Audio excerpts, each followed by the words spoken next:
Boa noite, irmãos, graça e paz. Bom demais continuarmos na presença do Senhor. Estivemos hoje de manhã com os irmãos e o Senhor me permitiu ainda à noite continuar com os irmãos. Continuarmos pensando a respeito da palavra de Deus e falando sobre esse dia, que é um dia especial para os batistas brasileiros, é um dia especial para os evangélicos brasileiros, porque é o dia que a gente comemora o dia da Bíblia. Nesse domingo nós falamos sobre Bíblia na parte da manhã e o pastor prometeu que à noite a gente continuaria falando sobre Bíblia.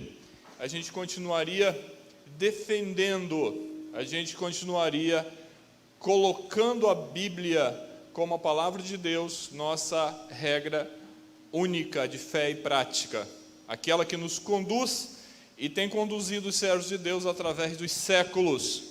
E chega para nós como a palavra de Deus, inspirada no coração de homens que escreveram e deixaram para a gente aquilo que Deus quer que seja transmitido, que seja levado, que seja continuamente ensinado aos homens. Porque, sem dúvida nenhuma, esse é o manual do fabricante. Deus sabe como nos fez. E como Ele nos fez, para nós Ele deixa a sua palavra. Quando precisar, quando quiser recorrer, que deve ser uma constante na vida do crente, conhecer a palavra de Deus, saber aquilo que Deus tem propositado para as nossas vidas, o que Deus quer para cada um de nós. É uma honra estar com os irmãos nessa noite, é muito bom de verdade estar aqui, é muito bom estar na congregação, na casa do Senhor, reunido com os irmãos, para prestarmos um culto de louvor e adoração ao nome do Senhor. E esse Senhor só é conhecido, só é reconhecido através da palavra dEle. É aí que nós chegamos a Deus. É aí que nós chegamos à nossa formatação litúrgica, de como apresentarmos o nosso culto a Deus, como Paulo, ele escreve e diz que nós devemos apresentar os nossos corpos sacrifício vivo, santo e agradável a Deus, que é o nosso culto racional, o nosso culto pensado, o nosso culto inteligente.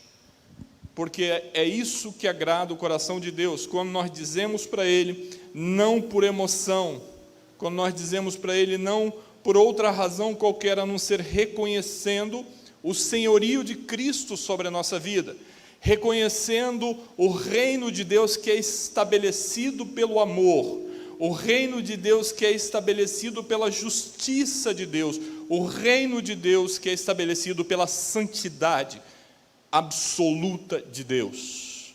E a Bíblia nos ensina como chegarmos a Deus, como chegarmos ao Santo dos Santos e falarmos com Ele, expressarmos para Ele as nossas dúvidas, sofrimentos, choros, para que Deus possa nos ouvir.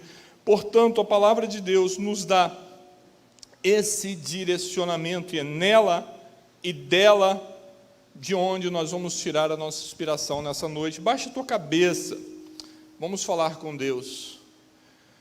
Poderoso Deus, que a tua palavra fale aos nossos corações, tão somente a tua palavra, que possamos entender e perceber na tua palavra o direcionamento, o caminho que precisamos ir, ó Deus. Fique conosco, abençoa-nos, guarda-nos em nome e por amor de Jesus. Amém. Nós começamos a falar e nós lemos parte de um texto, hoje no culto da manhã, que nós traríamos e nós o fizemos, nós trouxemos para os irmãos, e nele nós vamos conversar um pouco, mas antes de chegar no texto, eu gostaria que os irmãos abrissem as suas Bíblias em 1 Coríntios, no capítulo 10, do versículo de 1 a 6. Quando nós falamos de Antigo Testamento, as pessoas às vezes têm alguma dificuldade em fazer a conexão entre o Antigo e o Novo Testamento, ou o Velho e o Novo Testamento, ou o Testamento escrito anteriormente, o Testamento da Aliança. Mas nós queremos dizer para os irmãos que tudo aquilo que é importado, tudo aquilo que vem do Antigo Testamento é cumprido em Jesus, atualizado em Jesus, e para nós outros chega aquilo já absolutamente atualizado na morte de Jesus na cruz. Tudo se cumpre em Jesus. O que não se cumpre em Jesus ainda fica para nós outros como lição daquilo, da maneira que nós devemos nos portar. O que é temporal ele fica no tempo. O que é moral, ele segue no tempo. Então, é disso que nós vamos falar. E Paulo diz assim: ora, irmãos, não queremos que ignoreis que nossos pais estiveram debaixo da nuvem e todos passaram pelo mar. E todos foram batizados em Moisés na nuvem e no mar. E todos comeram de uma mesma comida espiritual e beberam todos de uma mesma bebida espiritual, porque bebiam da pedra espiritual que os seguia. A pedra era Cristo. Mas Deus não se agradou da maior parte deles, por isso foram prostrados, destruídos, dizimados, sepultados no deserto. E estas coisas foram nos feitas em figura para que não cobicemos as coisas más, como eles cobiçaram. Paulo traz a memória da igreja de Corinto, e Paulo vem ensinando essa igreja a respeito do culto a ídolos. Paulo vem alertando a igreja sobre o ajuste que a igreja faz na palavra de Deus. Como nós falamos hoje na parte da manhã, existe um movimento, e sempre existiu um movimento grande para que a Bíblia fosse reescrita, fosse atualizada, fosse modernizada. Como nós falamos na manhã desse domingo, nós lembramos de Joséfo, nós lembramos de Hitler, nós lembramos de tantas outras pessoas, e infelizmente lembramos também de alguns líderes nossos batistas que consideram a Bíblia como não suficiente e necessária de atualização. Tudo que precisava ser atualizado na Bíblia foi atualizado em Jesus. Toda a lei ela foi cumprida, a lei, os profetas se cumprem em Jesus. Ele diz assim: eu não vim abolir a lei, eu vim para cumprir a lei. Jesus o faz. E quando Paulo escreve aos Coríntios, Paulo quer, através da história, mostrar o plano de Deus de salvação para a igreja. E esse plano de Deus para a igreja, ele parte do simbolismo que Moisés usa do povo no deserto. Essa era uma história, essa era uma forma de pensamento bem conhecida pelos judeus, mas talvez não fosse tão bem conhecida pela igreja de Corinto. Então Paulo usa dessa base de conhecimento dos judeus para explicar para a igreja de Corinto qual era o plano de Deus na vida do povo de Israel. E ele diz o seguinte: olha, os pais de vocês, como vocês, prestem atenção na analogia, aonde estava o povo de Deus? O povo de Deus estava escravo no Egito. Deus separa para ele uma nação, e Deus tira essa nação e faz com que essa nação passe pela água do mar quando eles atravessam. Então Moisés está dizendo: olha, o que Deus faz com o povo dele no Egito é a mesma coisa que Deus está fazendo com você, igreja. Deus está tirando você do mundo da perdição, da escravidão, e está trazendo para ele, obrigatoriamente, passando pelo batismo, aonde você morre para o mundo e nasce para Cristo, criatura modificada, transformada, refeita. É isso que Paulo está dizendo. Essa analogia da igreja nascendo junto com o povo, quando atravessa, ele diz, e olha, e o espírito da nuvem estava sobre a igreja e os guiava no deserto. Paulo quer que as pessoas olhem para essa analogia e pensem: olha, exatamente Deus fez isso na minha vida. Deus me tira lá do mundo do pecado, Deus me tira do mundo da escravidão, me faz passar pelas águas do batismo, me cobre com o seu espírito e me conduz pelo deserto para a terra prometida. E Paulo fala, mas nem todos agradaram a Deus. A maioria deles ficou no deserto. E essa é uma preocupação sincera, irmãos, porque Paulo, quando está escrevendo isso, Paulo diz, apesar de salvos, apesar de trazidos para Cristo, apesar de resgatados por Cristo, muitos ficam no deserto. Muitos ficam no deserto, e ficam no deserto por quê? Qual é a razão para preferir voltar para o Egito ao invés de continuar caminhando? Qual é a preferência do mundo ao invés de continuar na igreja, ao invés de continuar no reino? Salvo está salvo, não tenha dúvida disso. Onde você estiver, Cristo salvou você, mas por que ficar sepultado no mundo? Por que ficar sepultado no deserto? Quando existe terra prometida para que vocês possam habitar nela, e a Bíblia diz que de Cádiz Barneia até a entrada da terra prometida era 11 jornadas, e o povo passou 40 anos em volta do Monte Horebe. Tem tanta gente, irmãos, que passa tanto tempo rodando, parando, pisando no mesmo lugar, porque não tem a coragem de prosseguir, de andar, de ir em frente. Tem tanta gente que vai ficar no deserto e não vai ter o prazer de viver dentro do reino, na terra prometida, porque reclama de tudo. E o interessante é que a primeira coisa que se faz quando a situação fica difícil é começar a reclamar do líder. E muitas vezes, irmãos, não só reclamar, como boicotar o próprio projeto de Deus. Não só para a sua vida, mas para a vida das pessoas que estão contigo. Porque quando nós atrapalhamos a caminhada do povo de Deus, quando nós interferimos na caminhada da igreja, seja por reclamação, seja por desânimo, seja por um sentimento avesso que nós possamos ter um pelos outros, isso impede, isso dificulta a caminhada livre da igreja. E a primeira coisa é reclamar da liderança. Diz Moisés, eu estava tão bem lá no Egito, por que você me tira daqui e traz para eu sentir sede? Eu estava tão bem lá no mundo, por que, pastor, que eu estou na igreja agora e eu tenho que me portar dessa maneira? Por que as coisas não mudam? Porque você não veio para a igreja para as coisas mudar, você veio para a igreja para ser preparado para atravessar o deserto, e o deserto é um lugar árido. O deserto é um lugar de sede, um deserto é um lugar de fome, um deserto é um lugar de dependência. As nossas vidas, elas precisam estar sob a dependência e o cuidado de Deus. Nós não somos autossuficientes nem no deserto, nem no Egito. Nós não somos autossuficientes nem como tribo e nem como escravos. Nós dependemos de Deus e da misericórdia dEle. Então, por que dificultar ou boicotar os projetos de Deus? Ele diz assim, me manda de volta para o Egito.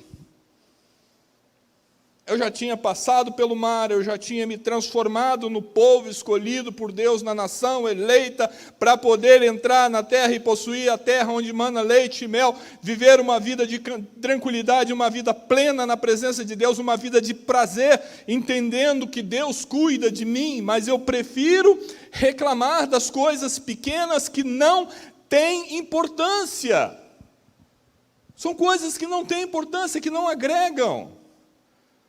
São coisas que não nos levam a lugar nenhum e muitas vezes entristecido a vida de outras pessoas e tem feito com que elas se afastem do meio, enfraquecido. Paulo diz, olha só, tudo aquilo que você fizer, faça prestando atenção se o seu irmão, que é mais fraco que você, não vai tropeçar nisso. Se existir a possibilidade de tropeço, não faça, não traga escândalo para o meio.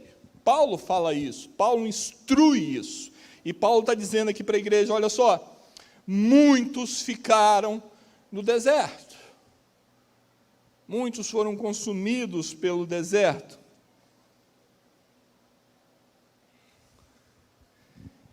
E a grande discussão e o grande descontentamento era a sede. O grande descontentamento era a sede. O grande descontentamento hoje no nosso meio é sede. É sede de conhecer, é sede de saber, é sede de buscar, é sede de encontrar resposta para as nossas perguntas mais elementares. Mas nós temos sede de aprender, mas temos dificuldade de acordar às 9 horas no domingo para passar 1 hora na escola bíblica dominical e aprender sobre a Bíblia, que é a palavra de Deus.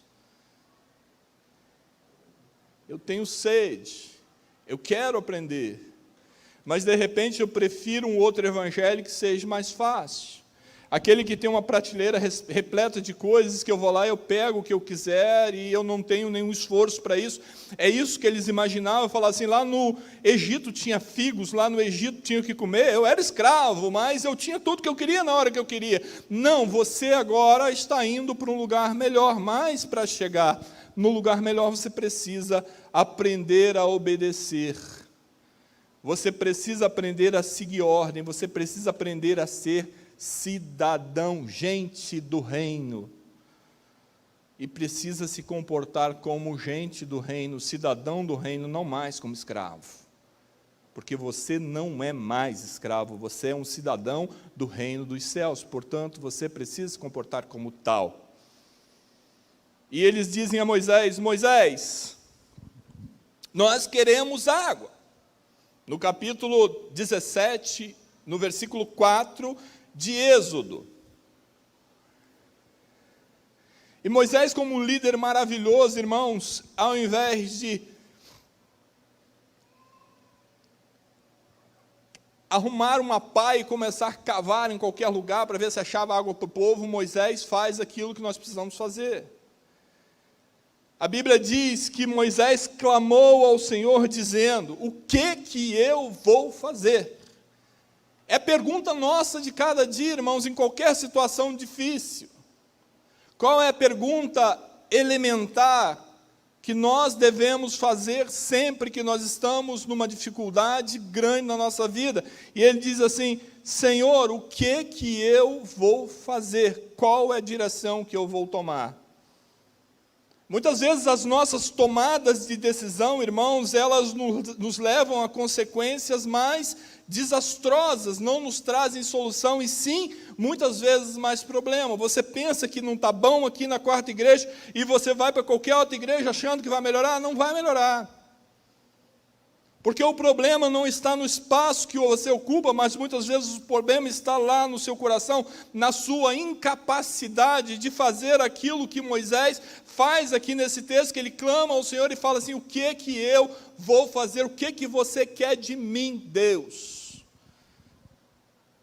Deus fala para Moisés, eu não quero muito não, Moisés, só quero que você pegue 6 milhões de cabeça dura, e faz atravessar um deserto gigante, chegar no outro lado, entrar na cidade e tomar posse da cidade. Só isso que eu quero que você faça, Moisés. Não precisa fazer mais nada. Se você fizer isso, a gente vai estar legal no final. Deus fala, pastor, o pastor pergunta para Deus o que eu faço. Deus fala, não, só dirige a quarta igreja ali, uns 40, 50 anos, está tudo certo. Depois eu vou te recolher a teus pais aí, vai estar tudo certo. Barreto, o que você faz? Ajuda o pastor Enete. Irmão, o que você faz? Ore e ajuda os pastores da igreja. Ao invés de reclamar deles, que vocês não fazem. Mas não é isso. E Moisés fala assim, Senhor, olha, o negócio está tão feio que se você não resolver a questão, esses caras vão me apedrejar. Eles estão com tanta vontade de voltar para o mundo, que toda vez que você fala a verdade, você diz para ele que ele é um pecador, todas as vezes que você diz para ele que ele precisa da misericórdia de Deus, toda vez que você diz para ele, olha, se você não mudar o seu rumo, se você não mudar a sua vida, se você não colocar Cristo como a pessoa central da sua vida, se você não aceitar a salvação em Jesus, você vai ser condenado.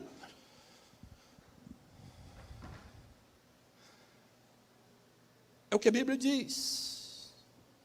Eu estou apenas lendo aquilo que está aqui, relatado, escrito. É por isso que as pessoas querem mudar a Bíblia. É por isso que elas querem afeitar a Bíblia aos seus desejos, às suas inclinações, às suas vontades. É por isso que eles querem modernizar a Bíblia. Vai que assim as coisas fiquem mais palatáveis. A verdade, muitas vezes, ela precisa ser disfarçada. Mas deixa eu contar um negócio para você. Se você pegar 1 litro de veneno e escrever nele remédio e tomar, você vai morrer. Porque veneno não vai deixar de ser veneno porque você trocou o rótulo dele, não, irmão.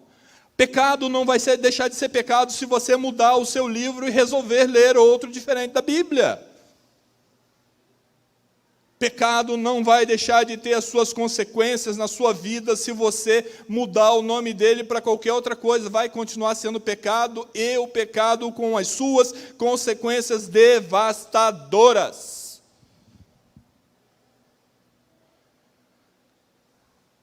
Você não precisa negociar com o pastor da igreja. Você não vai negociar com o pastor da igreja. Você vai conversar com Deus, é o que Moisés diz: Senhor, o que eu faço? Pergunte para Deus, o que eu faço? O que você quer de mim?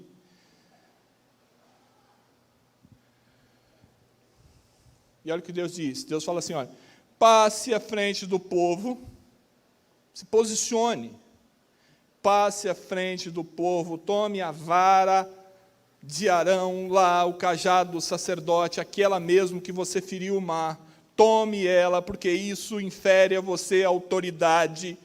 E Deus diz ainda: estarei diante de ti sobre a rocha. Amém? Quando você pergunta a Deus o que fazer, Deus diz o que fazer, e Deus diz: e eu estarei lá sobre a rocha. Porque eu vou te honrar quando você fizer a minha vontade. Eu vou te honrar quando você caminhar na minha direção. Eu vou te honrar quando você botar as suas dúvidas nas minhas mãos. Eu vou te honrar quando você confiar em mim, Moisés. Moisés sabia disso. Mas quem é que não sabia disso? Um povo que ainda tinha uma mente escrava. E eles precisavam ver Deus agindo através da vida de Moisés, para que eles pudessem enxergar o poder de Deus como um todo. Deus quer mostrar o poder dele através da sua vida, porque pessoas que estão do teu lado precisam entender a ação salvadora de Deus na vida da igreja. Entendeu a sua responsabilidade? Ficar em banco de igreja reclamando não resolve. Você precisa se posicionar, passar à frente, botar a cara e dizer: Senhor, eu estou aqui, o que tu quer da minha vida? Eu só quero que você siga até a rocha, pare na rocha e olhe para ela, porque eu vou estar lá esperando por você, para resolver não o seu problema, porque você já tem o seu problema resolvido quando você confia em Deus. Entendem? Quando você chegou lá, o seu problema já está resolvido, você confiou nele. Deus quer te usar para que as pessoas possam enxergar Jesus através da sua vida. Portanto, falar nem sempre resolve, muito mais resolve quando você se porta, se comporta e se coloca na presença de Deus. Amém? É assim que funciona. As pessoas não ouvem o que vocês falam, as pessoas veem aquilo que vocês fazem. É isso que Deus está dizendo para Moisés. Moisés, meu problema não é com você, Moisés, meu problema é com o povo.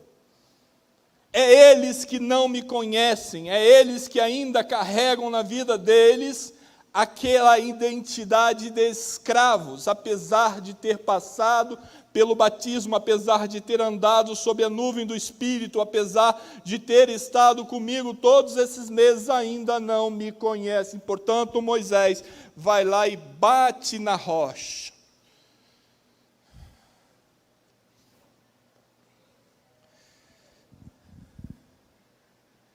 E Paulo diz: e a rocha era Cristo, que fluía água para saciar a sede.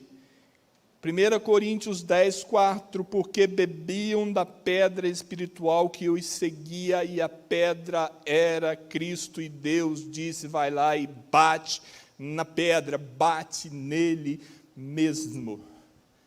E a gente, quando olha para Isaías diz assim: olha, ele vai ser moído pelos nossos pecados, ele vai ser sofrido, ele vai sofrer, ele vai apanhar, ele vai sangrar e ele vai ser crucificado, para que você possa ser salvo. Isaías disse isso, 700 anos depois se cumpre Isaías na vida de Jesus, e as pessoas querem mudar a Bíblia.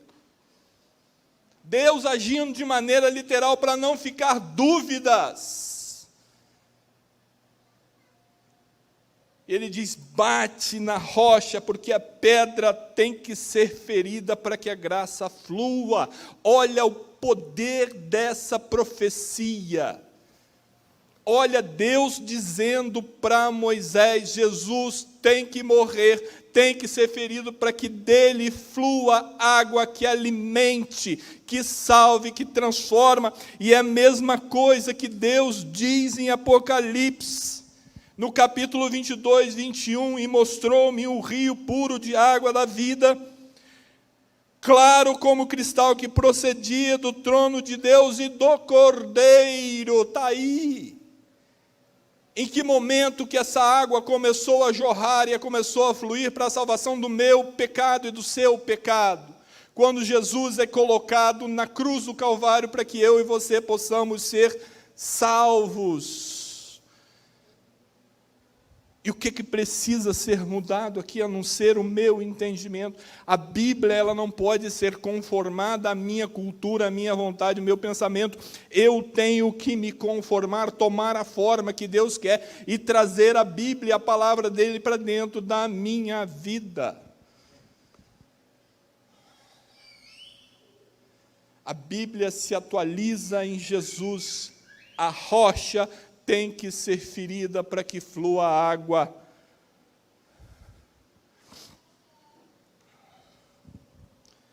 Jesus diz: todo aquele que tem sede e justiça, todo aquele que tem sede e fome de justiça é bem-aventurado, porque ele procura, ele vai ser saciado de água, ele vai ser saciado de alimento espiritual. O próprio Jesus dizendo isso no Sermão do Monte. E agora nós vamos entrar no texto que nós lemos de manhã, o poder da palavra.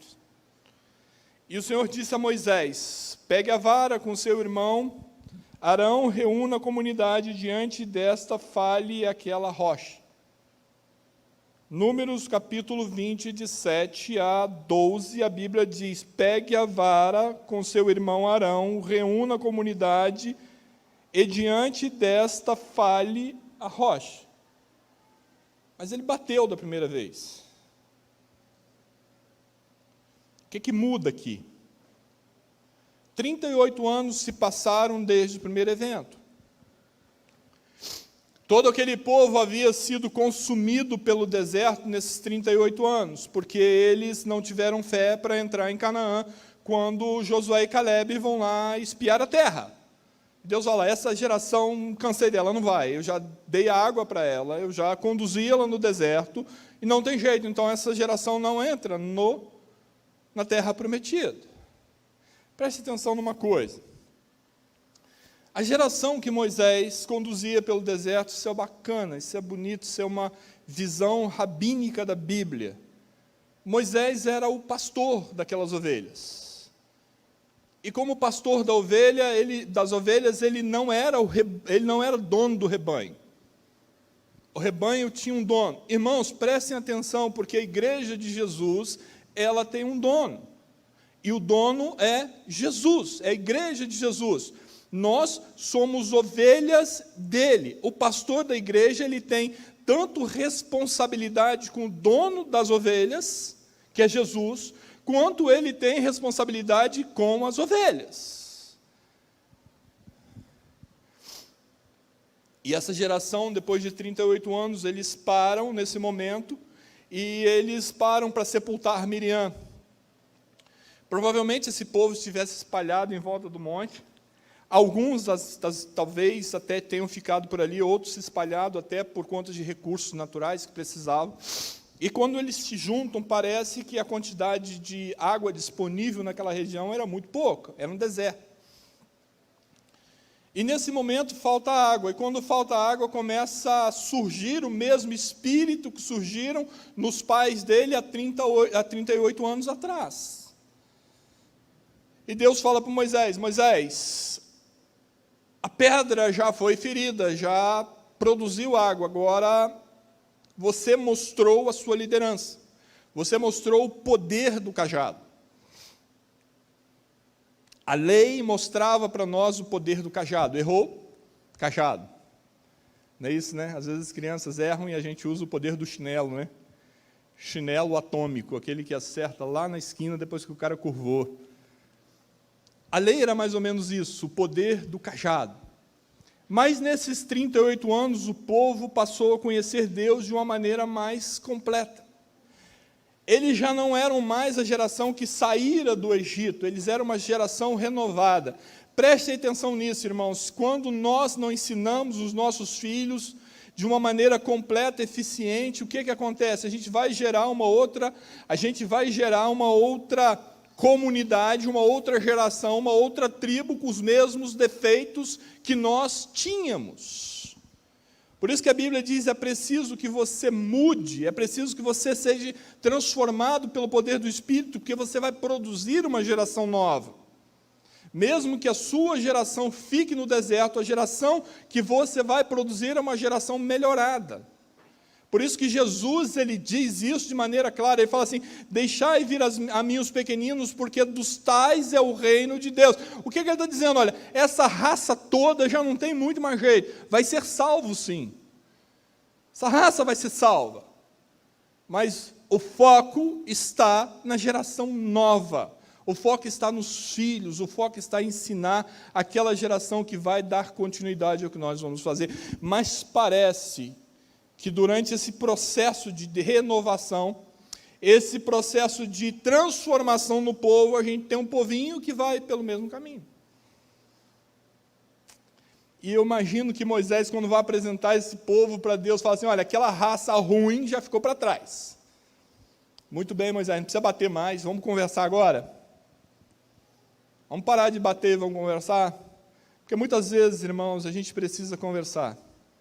Muitas vezes a igreja precisa conversar, muitas vezes os líderes precisam conversar, e nem sempre punir, nunca bater. É isso que Deus está dizendo. Quando foi necessário, Moisés, a pedra foi ferida. Quando foi necessário, Jesus foi entregue pelos seus pecados. Portanto, você não precisa ficar lembrando mais os pecados do irmão. Você não precisa mais bater nele por isso. Você tem que compreender, tem que ser compreensivo que ele, como você, gente, como você, também tem essa condição, essa possibilidade de errar e pecar. Tenha paciência, não bata. Converse. Apesar da reclamação do povo, Deus não parece aborrecido com o povo. Deus não parece nem um pouquinho aborrecido com o povo. Ele diz assim, olha Moisés, fale a rocha e darás de beber a congregação e os animais. Deus está preocupado não só com você. Deus está preocupado com você, com a sua casa, com os seus bens, com aquelas propriedades que estão sob os seus cuidados. Deus está preocupado com tudo. Dê água também aos animais. Vocês tirarão a água da rocha para a comunidade e os rebanhos beberem. Então Moisés pegou a vara que estava diante do Senhor. Como este lhe havia ordenado, Moisés não toma a vara de Arão. Deus mandou ele pegar a vara de Arão. Olha, assuma a responsabilidade agora que o líder é você. Moisés e Arão se reuniram em assembleia em frente à rocha, e Moisés disse, Moisés fala assim, escutem rebeldes, prestem atenção, povo rebelde. Será que teremos que tirar água da rocha para lhe dar? Será que é preciso tirar a água da rocha para dar? Será que é preciso tirar a água da rocha para dar ao povo? Ou você tem a sua fonte junto com você? O que nós entendemos hoje? Que a Bíblia é a palavra de Deus, e nós entendemos que Cristo é o Logos de Deus, nós entendemos que Cristo é a rocha de Deus, nós entendemos que de Cristo vem água, que de Cristo vem o conhecimento que precisa para alimentar as nossas vidas. Nós entendemos isso. E Moisés disse, será que eu vou ter que tirar a água da rocha para vocês? A atitude de Moisés, ela parece muito mais irritada do que a atitude do próprio Deus. E Moisés deve transmitir para o povo, estou decepcionado com vocês. Igreja, estou decepcionado com vocês. Tudo que a gente tem conversado, tudo que a gente tem feito, parece que não tem ido muito à frente, vocês são um povinho obstinado. Aí Deus disse para Moisés, mas foi o povo que eu te dei, cuida dele, fale com eles, produza água para eles, traga água para eles, traga a palavra limpa para eles. Olha o que a Bíblia diz. A Bíblia diz que nenhum manancial, porventura deita alguma fonte de um mesmo manancial, água doce e água amarga. É o que Paulo pergunta para Tiago. Tiago, é possível que da mesma Bíblia, que do mesmo ensinamento, possa sair bênção e maldição? possa ser coisas ruins e coisas boas? Não, Tiago, não pode. É o que Deus está dizendo para Moisés: Moisés, vai lá e produza para esse povo água para alimentá-los, água boa, de qualidade, que dê a eles condição de continuar vivos. Então Moisés ergueu o braço, se bateu na rocha e largou a mão. E ele bate uma vez, ele ergue o braço mais alto da próxima e larga o porrete de novo. É interessante que o resultado é o mesmo. A água jorra da fonte. A água jorra da fonte, o povo é alimentado, independente de mim, independente do pastor da igreja, a água de Jesus vai alimentar o seu coração. Percebem isso? Por que eu estou indo para outro lugar? Por que eu estou mudando a minha maneira de ser? Por que eu estou querendo voltar para o Egito? Eu não dependo de pastor, porque independente do que ele fizer, Deus vai prover na minha vida. Independente da minha raiva, independente do meu descontentamento, independente daquilo que eu penso, Deus vai prover, vai jorrar água na minha vida. A minha irritação, a minha raiva, eu vou resolver com Deus. Olha que Deus não bota no conta do povo esse negócio, não. O povo reclama, o povo quer jogar pedra em Moisés, o povo quer voltar para o Egito. Deus fala, dá água para eles e acalma o coração deles, Moisés. Moisés vai lá e mete o porrete na rocha, da mesma maneira que Moisés está tratando a rocha, Moisés está tratando Deus. E Deus não bota na conta da igreja, preste atenção nisso, Deus não bota na conta da igreja aquele relacionamento dele com o pastor dele, com o líder dele, com aquele que prega, com aquele que ensina, com aquele que vive. Deus não bota na conta da igreja, bota na sua conta. Portanto, preste atenção naquilo que você está fazendo. Ouve aquilo que Deus está fazendo. Paulo fala, culto, santo, vivo e agradável a Deus, que é o quê? O vosso culto racional, pensado, irmãos. Cuidado com o que você faz. Deus não mandou você bater em ninguém, Deus mandou você falar. Deus não mandou você descer o porrete em ninguém, porque você pode estar batendo na rocha que é Cristo. E qual vai ser o efeito disso? A congregação vai ser alimentada, vai ser abastecida de água, porque esse é o projeto de Deus na vida do povo dele, alimentar o povo dele. Deus não vai deixar você na mão, mas daí quem vai ter que conversar com ele sou eu. Que Deus queria tão somente que Moisés fosse lá, falasse a rocha, e quando Moisés faz isso para uma geração que ainda não tinha conhecido a escravidão, não conhecia bem Deus, olhar Moisés falando para a rocha e ver o poder salvador de Cristo através da palavra dele. Palavra dele falando sem mistura. A palavra dele agindo na vida das pessoas, não é batendo, é falando, é mostrando, é permitindo que a Bíblia, é permitindo que a palavra de Deus escrita flua através do reino da igreja, para que a gente possa crescer junto. É isso que Deus fala para Moisés, não é para bater, Moisés, é para cuidar.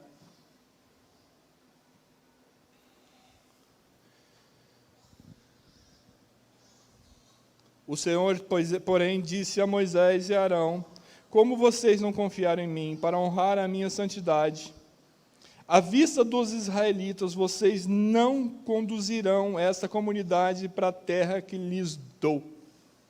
Não é porque Moisés não quisesse ir, ele queria ir. Mas presta atenção numa coisa bacana aqui nesse texto. O povo que Moisés tirou do Egito, exceto Caleb e Josué, quem mais entrou na terra prometida? Miriam não entrou, a gente sepultou ela essa noite.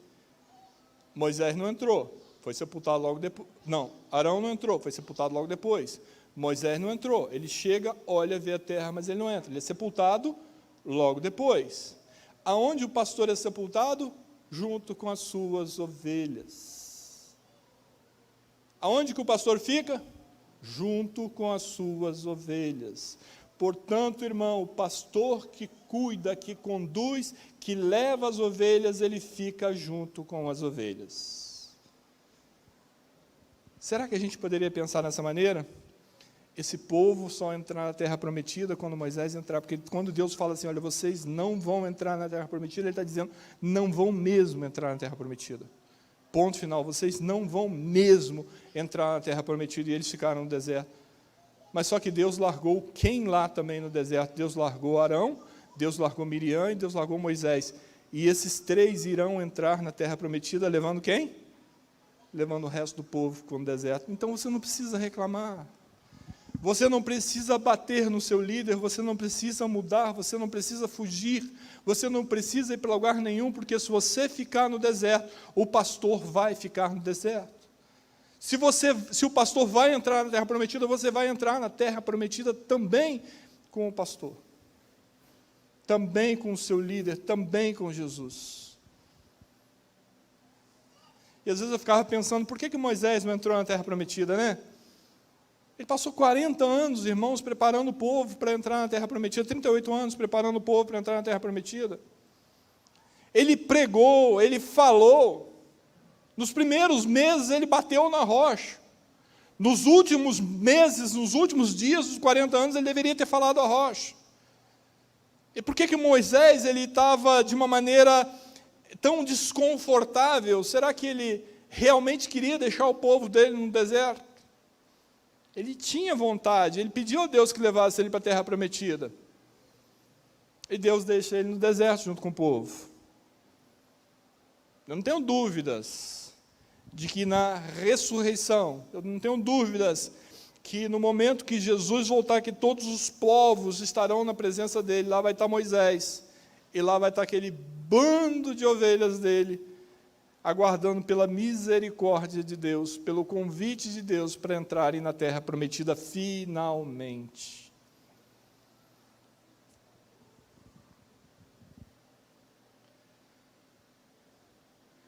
A palavra de Deus, ela é a autoridade final. Ponto. Sem querer ser redundante, final. A palavra de Deus é a autoridade final. Mandou bater? Bate. Mandou falar? Fala. Deus tem mandado falar. O tempo de bater passou, agora é hora de falar. Preste atenção no que Deus está falando, porque Ele fala através da sua palavra. Se a gente tentar ajustar a palavra de Deus ao ritmo do mundo, a gente não vai ouvir aquilo que Deus quer falar, a gente vai ouvir aquilo que o mundo quer dizer. E aí você não vai ter líder para sair do deserto, porque a direção vai estar errada. A direção, ao invés de estar apontando para Canaã, ela vai estar apontando para o Egito, vai estar apontando para a escravidão. Portanto, não pode ser mudada. Deus, ele tem que ser honrado, e Deus vai ser honrado. As consequências, elas podem ser devastadoras, até mesmo perder a possibilidade de entrar na terra prometida, se a gente errar o caminho, a direção. Aqueles que têm sede, aqueles que precisam aprender, aqueles que precisam buscar na rocha que é Cristo.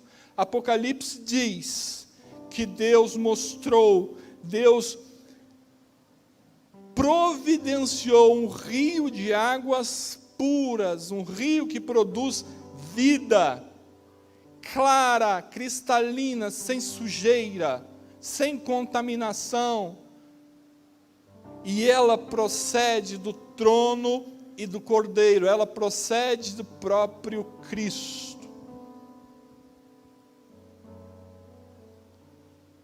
Nós falamos de Gênesis, finalizamos em Apocalipse, com a mesma mensagem. Para entrar na terra prometida só tem um caminho. Para entrar na terra prometida só tem uma direção. Para entrar na terra prometida só tem um lugar onde você pode buscar as informações necessárias para orientar a sua vida. Na palavra de Deus. Todo domingo às 9 horas da manhã, incansavelmente, essa igreja está aberta para ensinar sobre a palavra de Deus. Não percam a oportunidade de aprender sobre a palavra de Deus. Não conhecer a palavra de Deus deixou mais de 6 milhões de judeus no deserto. Não conhecer a palavra de Deus fez com que o povo, ao invés de andar 11 jornadas, ficasse circulando uma pedra morta durante 40 anos. Não conhecer a palavra de Deus faz com que a gente apanhe desnecessariamente, como podíamos apenas ouvir, aprender, seguir, ser guiados e consolados pela palavra escrita e deixada para nós. Portanto, irmãos, gastem as suas Bíblias, usem as suas Bíblias, leiam as suas Bíblias, compreendam as suas Bíblias, aprendam a respeito da Bíblia.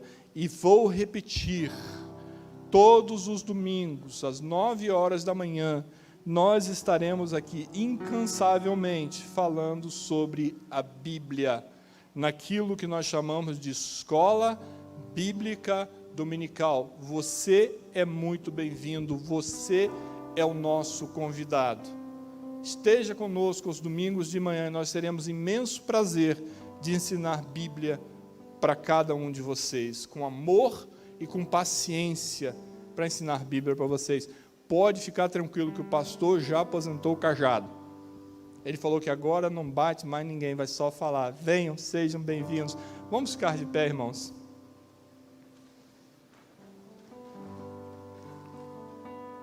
Vamos orar pela compreensão da palavra de Deus.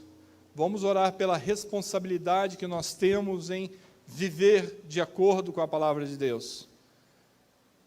Vamos nos comprometer a aprender mais a respeito da palavra de Deus, para não ficar dúvidas da direção que nós precisamos ir. Senhor Jesus, nessa noite, Pai querido, nós queremos te agradecer, Senhor, porque a Tua palavra nos inspira.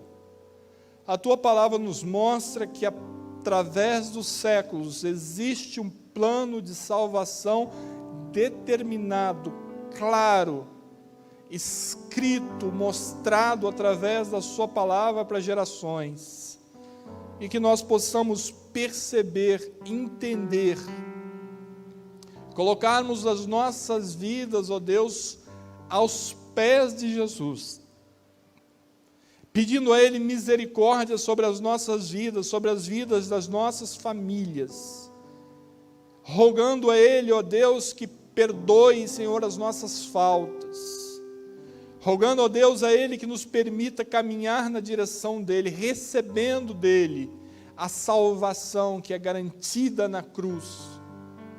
Que nenhuma confusão fique, ó Deus, que nenhuma dificuldade relacional atrapalhe, ó Deus, a convivência pacífica, harmoniosa e gloriosa da Tua igreja. Fique conosco, ó Deus, abençoa-nos, guarda-nos, cuida de cada um de nós, é o que nós pedimos, em o nome santo de Jesus. Amém, Senhor. Amém, Jesus. Irmãos, até o próximo domingo, quarta-feira, nós temos culto na igreja também. Que Deus abençoe profundamente a vida dos irmãos e estaremos juntos, se assim Deus permitir.